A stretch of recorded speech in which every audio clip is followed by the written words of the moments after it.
बिस्मिल्लाहिर्रहमानिर्रहीम। अस्सलाम वालेकुम व्यूअर्स। आज मैं आपके लिए शलजम का अचार बनाने की रेसिपी लाई हूँ जो कि आपको बचाएगा बहुत सारी बीमारियों से। बहुत ही ज़्यादा फ़ायदेमंद होता है इस मौसम में और आप इसे एक बार बनाकर कई महीनों तक रख के खा सकते हैं। और बग़ैर ऑयल के हम इस अचार को बनाने वाले हैं, तो आपने इस रेसिपी को पूरा एंड तक ज़रूर देखना है और कोई भी स्टेप इसका मिस नहीं करना है ताकि आपका अचार बिल्कुल परफेक्ट बन सके। तो चलिए हम रेसिपी को देख लेते हैं कि हमने किस तरीके से ये मज़ेदार सा अचार तैयार करना है। तो यहाँ पर मैंने शलजम लिए हैं जो कि वज़न में आधा किलो है और इनका छिलका उतारने के बाद इस तरह से देखें गोल पीसेस में काट लिया है। जो शलजम थोड़े बड़े साइज़ के थे उन्हें मैंने 2 टुकड़ों में काटा है और जो साइज़ में छोटे थे उनको गोल टुकड़ों में काट लिया है।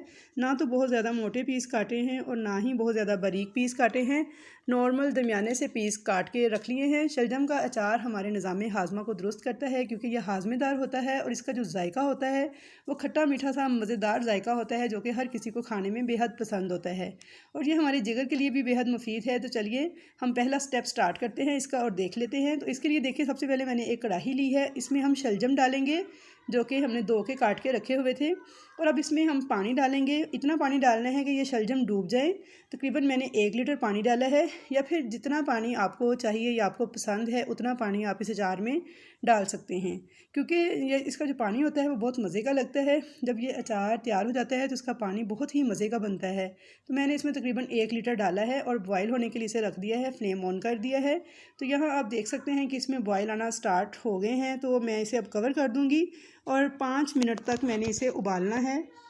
5 मिनट से ज़्यादा मत उबालिएगा, घड़ी से टाइम नोट करके आपने 5 मिनट तक इसे उबालना है। तो यहाँ 5 मिनट हो चुके हैं तो गैस का फ्लेम हम बंद कर देते हैं और इनको कम्प्लीटली ठंडा होने के लिए रख देंगे। तो जब तक शलजम ठंडे नहीं हो जाते तो चलें हम इसके लिए इसका मसाला तैयार कर लेते हैं शलजम के अचार का। तो इसके लिए जो सबसे पहली चीज़ मुझे चाहिए तो वो है देसी लहसुन। 25 ग्राम मैंने लहसुन लिया है और इस अचार की ख़ास बात यह है कि इसमें देसी लहसुन ही इस्तेमाल होता है और थोड़ा ज़्यादा डाला जाता है।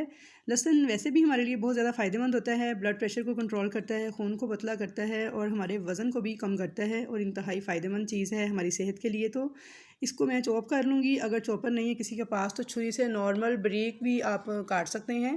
तो देखिए मैंने इसे चॉप कर लिया है और अब इसके साथ ही मुझे चाहिए यहाँ पे 10 से 12 अदद सूखी लाल मिर्चें गोल वाली और इसके साथ दूसरी चीज़ जो चाहिए तो वो है राई दाना। तो राई दाना जो है वो जान है इस अचार की क्योंकि इसमें जो खटास आती है वो इस राई दाने से ही आती है। तो जब हम इस अचार को बना लेते हैं तो 2 दिन में ही ये बहुत तेज़ खट्टा हो जाता है। तो राई दाना ही इसको खट्टा करता है। तो 2 चम्मच भर के मैंने राई दाना लिया है और इसको हम पीस कर डालेंगे। तो अब इन दोनों चीज़ों को हम पीस लेते हैं। तो सबसे पहले मैंने राई दाना जो है इसको पीसूँगी क्योंकि मिर्चें जो हैं वो तो फ़ौरन से क्रश हो जाती हैं। तो इसलिए पहले मैं ये देखिए राई दाना जो है वो मैं पीस लूँगी और पीसने के लिए देखिए मैंने इसे मिक्सी के जार में डाल लिया है।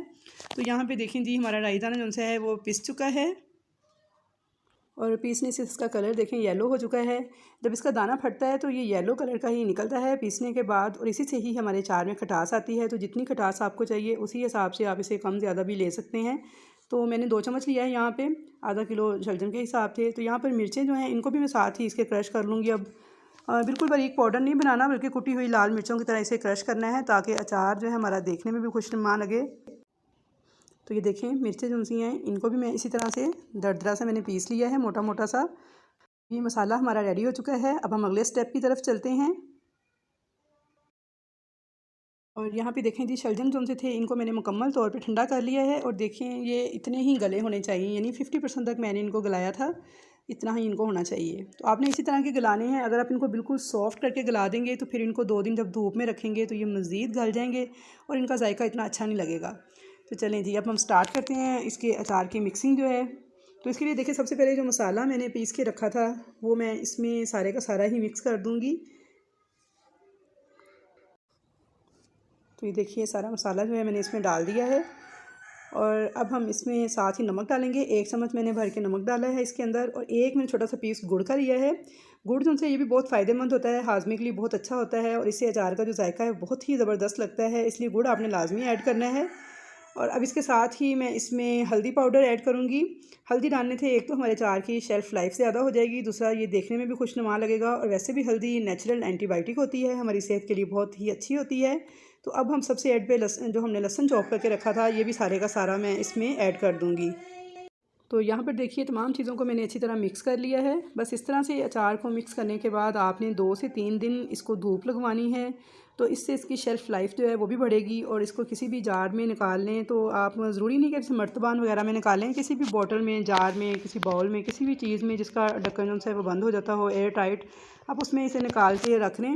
और उसके बाद इसे आपने 2 दिन तक धूप लगवानी है। तो ये देखें, मैंने इसे यहाँ पे मेरे पास ये एक ढक्कन वाला बाउल था, इसमें रख रही हूँ।